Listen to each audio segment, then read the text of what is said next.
Welcome everyone. Chris Petrie here, and we're going to have a fun time doing some drawing. As we always say, drawing is one of the key fundamental ingredients to great watercolor painting, so that's what we're going to do. We're just going to practice up on our drawing skills, and you can do this anytime, anywhere. You can keep some printer paper. We have some printer paper here. I keep always printer paper, like reams of printer paper around in my studio. So anytime I want to do a drawing, I just grab a quick sheet of paper and draw something quickly. If I want to render maybe a figure or an apple or a paintbrush or whatever it is, just to practice up on it, we'll do that. We'll do this paintbrush here. We'll do a beautiful flat brush here, a nice square brush. Okay, so first thing I'll do is I'll just put this on my art table, and I'll use some Scotch tape just to tape down the corners. And it looks better here on camera if I just put some Scotch tape on versus using artist tape. But for this, you wouldn't need artist tape for this. You could just put some Scotch tape down. The main thing, though, is you want to make sure the paper's not moving around at all whatsoever. That paper has to be completely still. And if you're using a sketchbook or something like that, or a drawing book with like one of those spiral-bound books that you might buy for drawing, I have a lot of these too. I'm just stepping away 5 feet from my table just to grab one of these books here. So this is a sketchbook, right? And I still have them. I have extras. I bought like extras, years ago. So I still have a lot of these, but these are just books. I used to just draw and draw and draw. Here I was doing some vehicles, practicing some vehicles in front of this is actually my dentist's office here. So I was practicing some drawing while I was waiting to go in for my appointment, for my dentist appointment.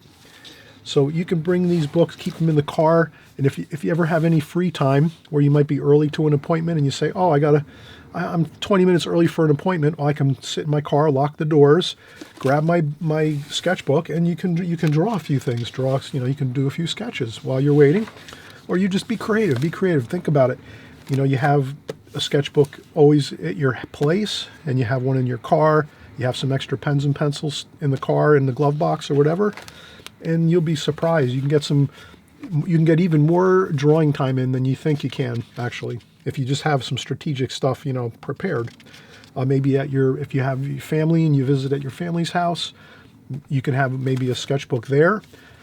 And they usually, if you go visiting with family or friends, they always have pens and pencils around. So if you have a book there, that's all you need. You can just do a couple quick sketches, anything around the house. But, here I was practicing some cars. Cars are very difficult to draw, so I remember at one time I was trying to practice a lot on vehicles because they are challenging. They're not easy. Most times with vehicles, if you're drawing them in like a city scene or a cityscape, they're going to be in all different angles, three-dimensional angles like this. I guess you can't always get away with drawing a two-dimensional vehicle like this. Many times you have to get the feel for the three-dimensional qualities of the drawing for a vehicle. So that's why I was at one time practicing a lot. I haven't done it as much. I should get back to it, doing some more drawings and things of vehicles, because I really enjoy that. Here's a couch. This came out really good, and I think this is my sister's and brother-in-law's house. And they have a couple really pretty couches, some easy chairs. So I just sat at a couch across the way and drew these two easy chairs, and I did the pen drawing first, and then I used the China marker after that, and I did all the shading here. So there's some curtains in the background here, some darker darks. It was nighttime, so there's the window here behind this couch. There was a stereo speaker over here, so I made that like dark over here, and then I did the shading of the couch to get the kind of the feel for the cushions and everything like that. So you can do all this type of stuff, and you can do anything you want. You can draw any subject matter. If you don't want to do furniture, you can do anything else like food, forks, knives, spoons, cups, teacups, coffee cups, fruit, vegetables, anything you want. You don't have to necessarily do any furniture. If you don't like doing furniture, you don't do it. You know what I'm saying? I just tried to do everything and anything I could, just observing it and trying to get those lines and the feel for everything. And this came out pretty good. I was really happy with this drawing at the time. I remember I was really thrilled that I could get the shading in correctly and the lights and the darks and things like that. So And there I threw in a couple watercolor paintings. This is really early on. This is my aunt's house in New York, Queens, New York. This is their garage in the back of the property, and then there was another post office behind there, and some trees, and I think I did some other things here too. Wow, cool! I did this here. This is like a chef, like at a restaurant or something. He's coming out to check on the customers, make sure they're happy with the food. And what else do we have here? Then we have some more figure work. So I did some figure work from workbooks, like figure drawing workbooks. So these are actually from a workbook. So I try to, do lots of work, lots of vehicles there. You can see local sushi restaurant, great place, restaurant, Chinese and Japanese restaurant. So I have all kinds of cool stuff. I just drew, everything and anything. Interesting, like buildings. This is this is a location. I'm trying to think where this is. That's a local area, like a couple of buildings, a 7-Eleven actually right by my house.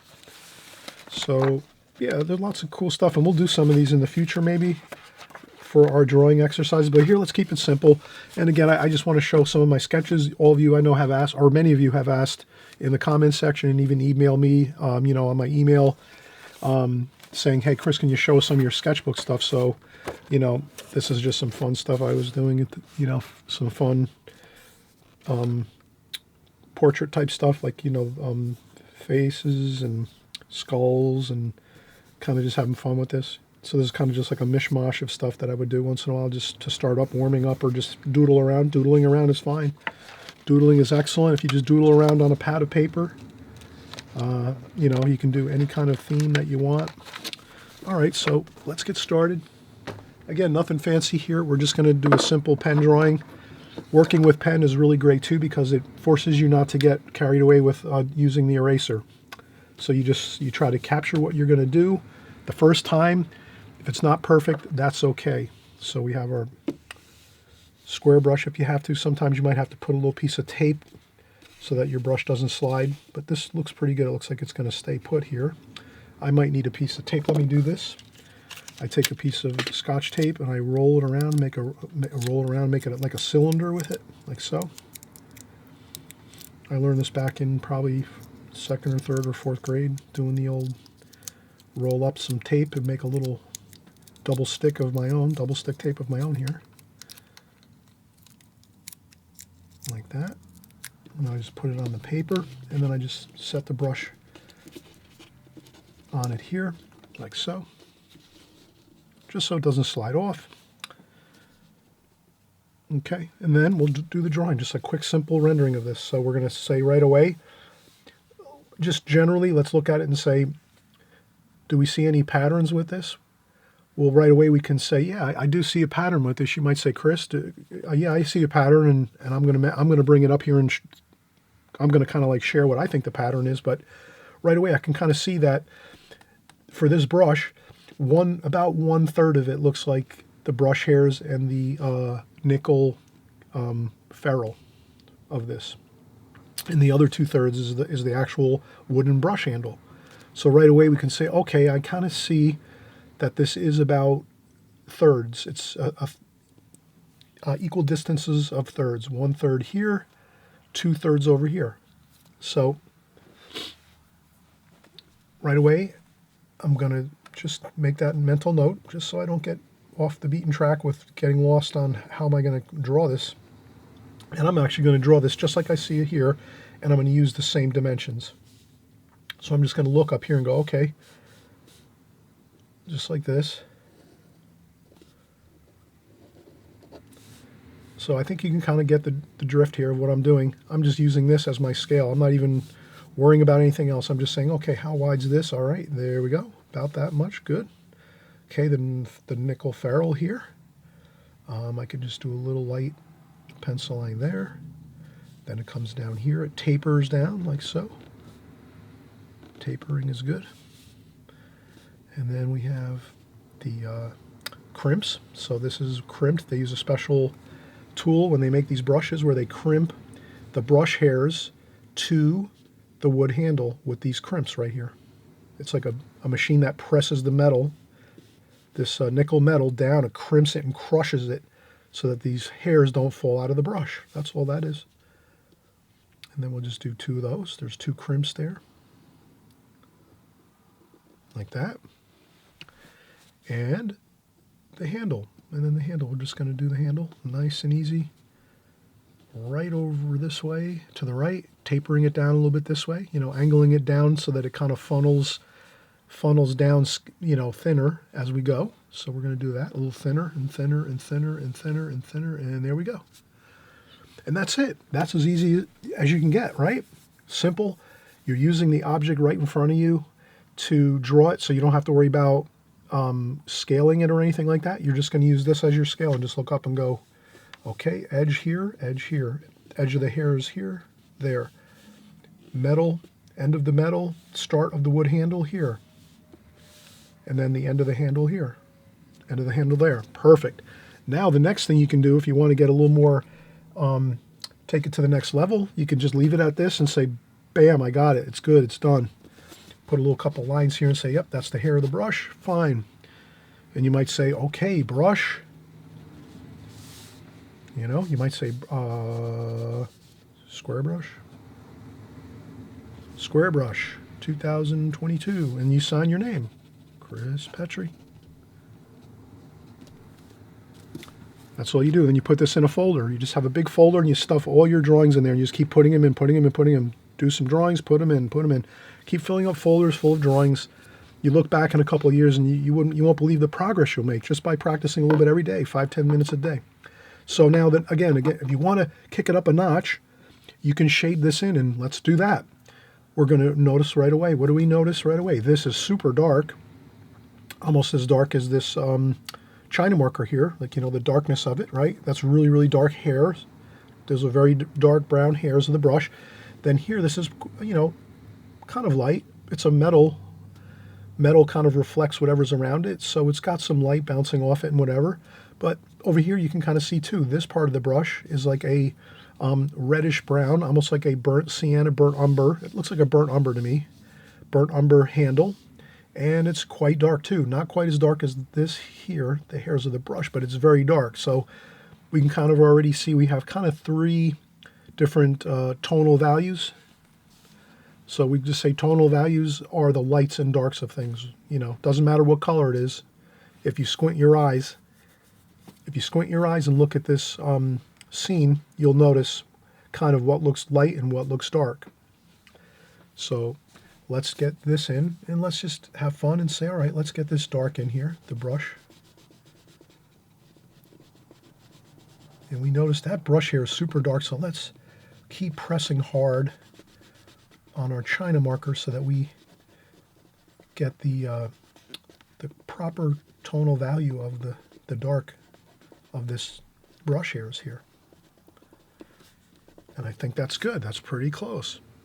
If I squint my eyes, I say, yeah, that's pretty dark. That looks good. Doesn't have to be perfect, somewhat close. Now we're going to move right along over here to the nickel ferrule of the brush, the ferrule, the metal portion.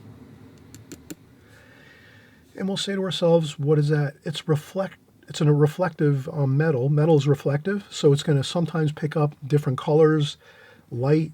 It's going to pick up darks. It's going to pick up all kinds of interesting stuff. So when you're doing metal, you can have a fun time. You don't have to get too worried about it. You just kind of, that you have a little more fun and creativity that you can do with your metal objects when you're painting those and drawing those like we're doing here. So I'm just going to do a little reflective quality here.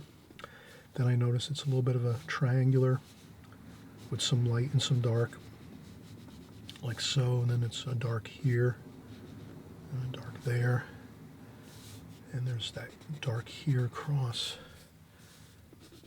So I'm just trying to capture what I'm seeing. It might be different through the camera and the video, so that's the only issue sometimes we do have with video, is from where I'm standing and looking at this scene here and drawing this, it looks different because the camera is ahead of me above. So if you can imagine the camera straight up overhead looking down, I'm back this way at my art table looking this way. So I'm looking down like this. You're actually looking at the video from the camera looking straight down. So you're going to sometimes see some different things than I might be doing. But don't worry about that. Just the general idea is good enough. You'll catch on, I guess. Won't be a problem. Just wanted to mention that in case you might notice some inconsistency sometimes when we're working from what I'm saying and what you're seeing back at the studio that you're working in, or your living room or your kitchen, however you do your artwork. I'm happy you're doing your artwork. Artwork's a happy thing. You want to have your fun times with your artwork, and then let all the other stresses in life, those can be what they are, and they're going to always be there. But when you do your art, you forget about everything else, and you're just doing your artwork and focusing on that. So you're looking at your paintings, your drawings, you're trying to do an accurate job. You're watching our videos here on YouTube, try to catch up on the latest videos that we do, so you have plenty of stuff to work with, and you won't stagnate and get bored of things. So this is what I'm doing. I'm just kind of darkening up the handle now, because we said that the handle's almost as dark as the hairs, but not quite as dark as the hairs of the brush. And that's all I'm doing here. And the light also plays off of the handle of the brush too, because it's got a lacquer finish, or a gloss finish. So anytime you have glossy finishes or metal finishes, you're going to see little lights of, little lines of light, little things like that. Happy little inconsistencies or variations. Don't let it get you perplexed. You just remember that glossy things that are painted with gloss or metal objects, they're going to have all kinds of, variations to them. You just look at it and maybe make a couple of generalizations and say, it looks like this is almost like striped. It almost looks like it's got stripes on this handle. There's like a dark here, a dark there, and I just went off my line. No big deal. And then I also noticed there's a shadow under here. I don't think you can see from the camera. I'm looking at the camera right now through my viewfinder on my video camera. There is a shadow, so let's put that shadow in. And it starts up here. And again, I'm using my China marker. Great for shadowing. And you just go right along the bottom, and you give it like a quarter of an inch of shadow underneath, just like I'm seeing here. It's about a quarter of an inch, and that's kind of a lighter tone, right? It's not a dark, it's like a lighter tone, the shadow, the cast shadow from the brush. It's not too dark. It's about a medium tone, like this.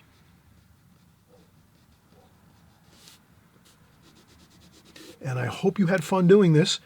I had a great time. You can touch up a few things here, maybe make that darker there. But I think that, and you might want to, maybe you can flare this out a little bit up here more. Like that if you like. So once in a while you do a couple little touch-ups here and there. But I wouldn't go too much more than just getting it completed, being happy with it, and then taking it and put it in a folder, and you start another one. And we're going to do that.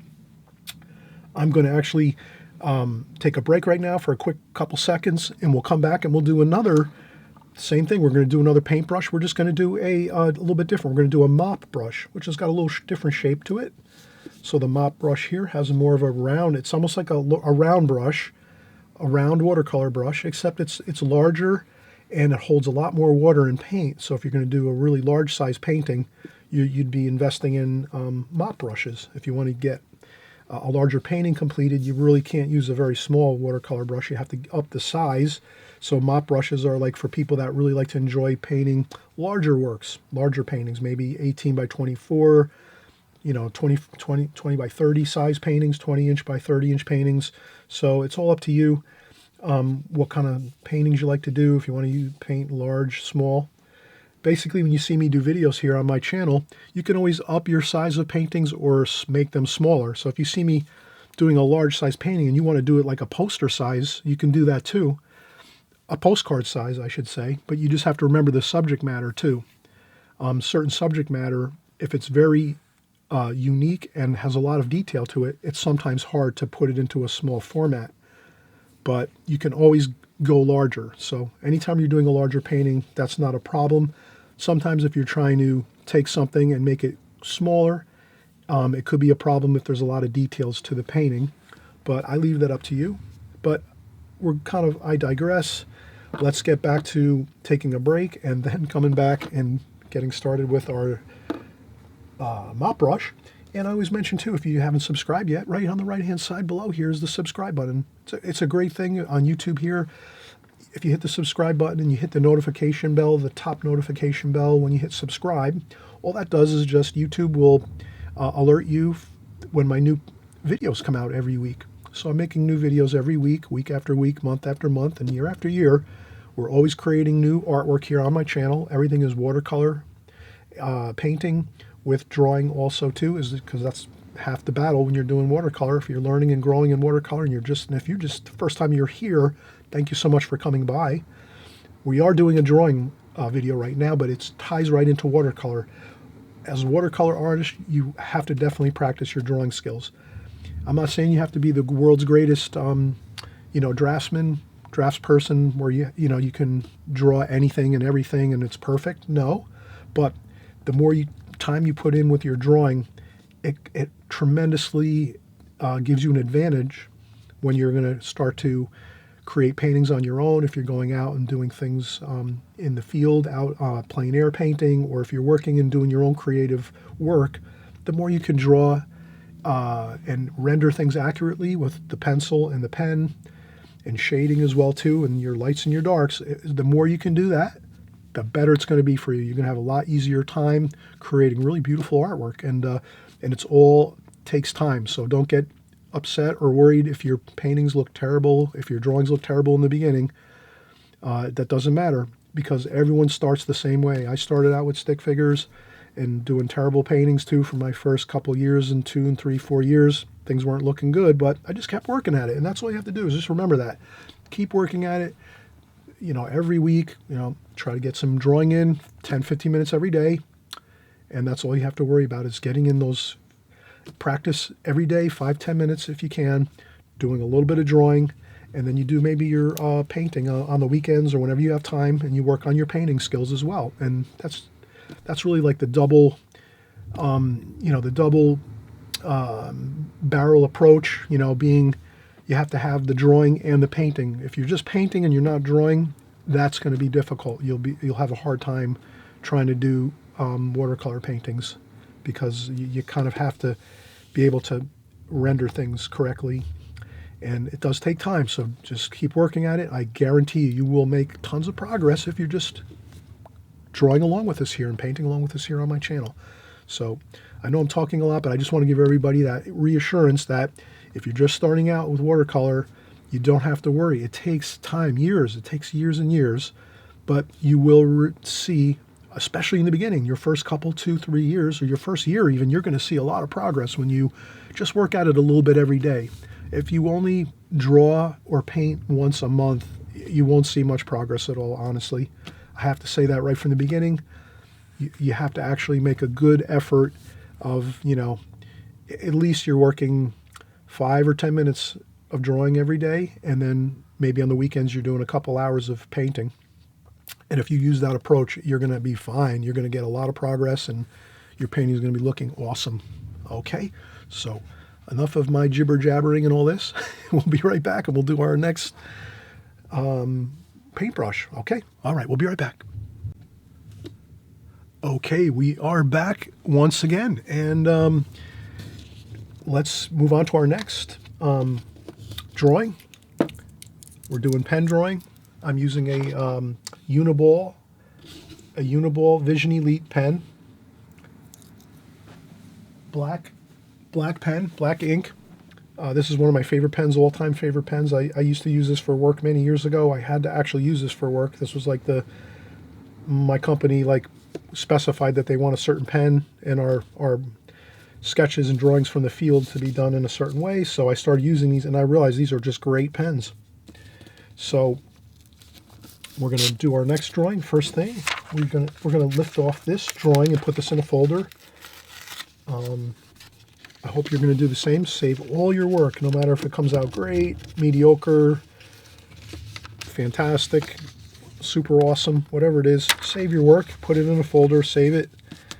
Then you can go back years later, and if you want to, maybe give some away, or maybe some of them you throw away because you just think they're terrible, whatever it is, that's fine. But always save your work. You might as well save it. You can kind of look back and say, wow, I made a lot of progress on this and that, and So I'm going to put that across from me. I'm going to put it in a folder a little bit later.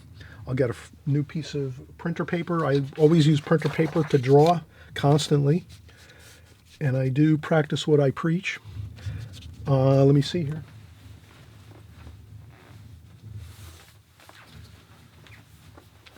So this is recently, this is I think this year so far, doing pencil sketching, doing like the human form.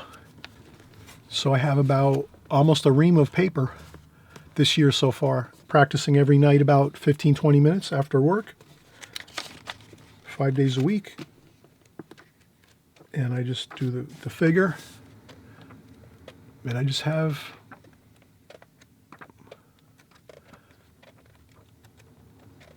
pencil drawings of the human form. I have all kinds of books I purchased.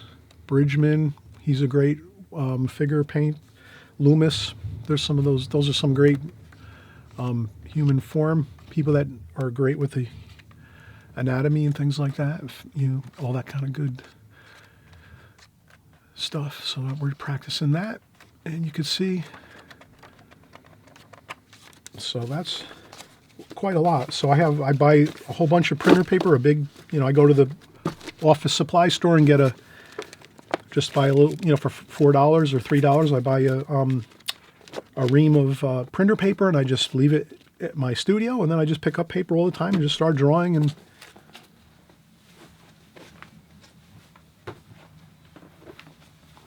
simple as that.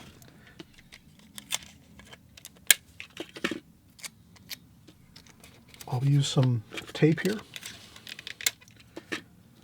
some Scotch tape just to put down on the table here so that my paper doesn't move around. You always want to make sure, if you're painting or drawing, you always want to make sure that your paper is never sliding around or moving around at all. It's got to be affixed to whatever surface you're working on. You got to have that paper so it's not moving, for the most part.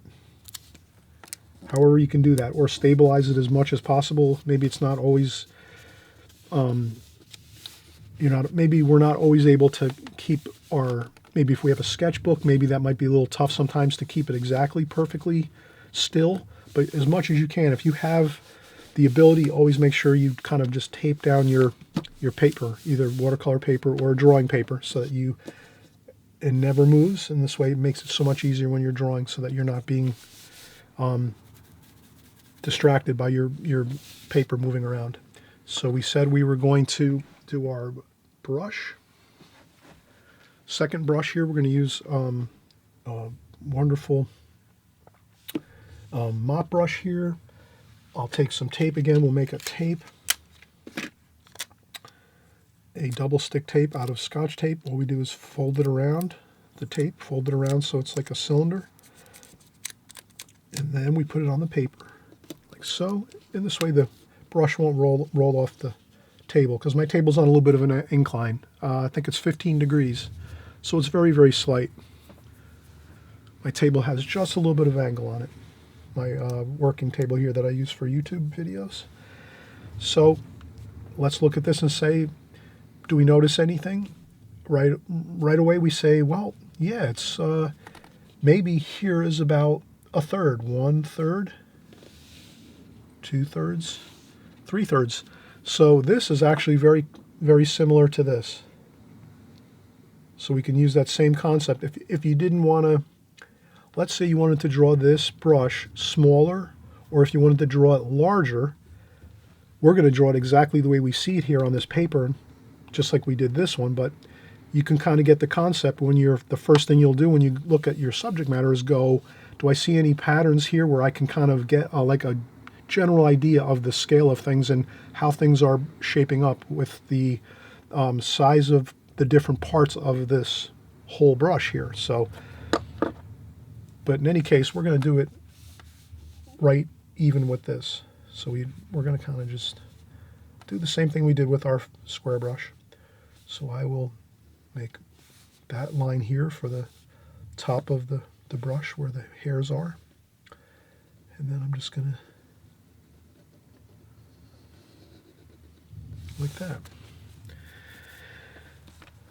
Okay, so there we have that, the hairs, the squirrel hair of the brush. And then it goes into the ferrule, and this is a hard plastic ferrule with super strong bound wiring, stainless steel wire, so it doesn't rust at all whatsoever.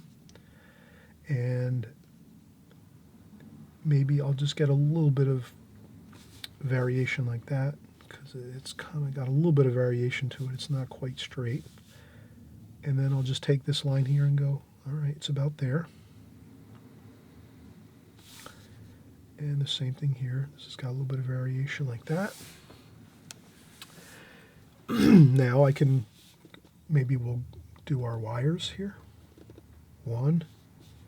So we're just going to try to get 2. There's 4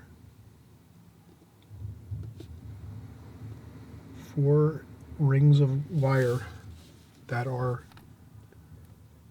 binding the hairs of the brush to the brush handle, the wood brush handle, like this here. And then from that point, we do note that here is where the red brush handle, the wooden brush handle, starts. So I might just make a little dot on that one like that, just so I know that that's the actual wood here. If you can see that, the wood here, the red wood handle, starts about here. So I made that line just so I have that to make a note of that. I don't want to confuse it. We're trying to be accurate here. And then we're going to go straight out with the handle.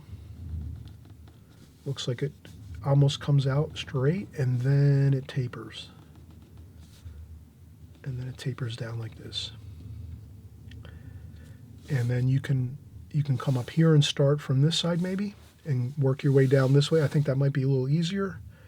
So we'll do the same thing. It's straight here, and then it tapers like so. And then we have it. Perfect. Now you can leave it like this and say, call it a day and say, hey, I'm happy. This looks good. This is my mop brush. And that's it. You could be fine and put this in the folder. You're good to go. You did your 15 minutes of drawing, 10, 15 minutes of drawing, working on this. Now, if you want to kick it up a notch, and you say, well, maybe I have a pencil here in the studio. I have an office pencil. Well, maybe I can do some shading. Why not? Let's do some shading. First thing we notice is the brush hairs, again, very, very dark, squirrel hair. And these are dark, almost like a burnt umber, pretty much burnt umber color, very, very dark. Not quite like a ivory black or a Pines gray black, but definitely dark, dark brown. And then our red is like a cadmium red for the handle. So let's get the dark in first, and we'll use our pencil for shading. Now here, this pencil, you can kind of see it's not as dark as what we might like it. That's why you can either shift over to a softer pencil like a B lead pencil, which is kind of softer. You can get darker color in there. Or you can also use a China marker, which we used on the last. I'm just trying to do a couple different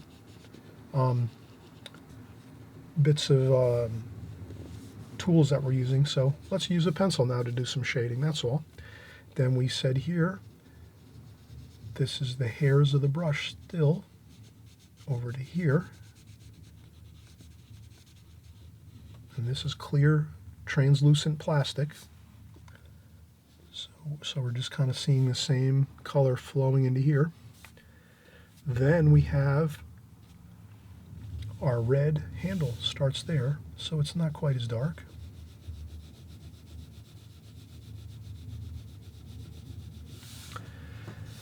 And then I can see that there's some light bouncing off. Again, this is this brush handle. It's a cadmium red color brush handle, but it does have a gloss finish, which means it's not going to look all the same. You're going to have some light bouncing off it. So I'm going to try to leave some light bouncing on it, which is here. There's like a white line of light. I'm going to leave that white line of light right across the whole brush, like that. Then under here it might be a little darker.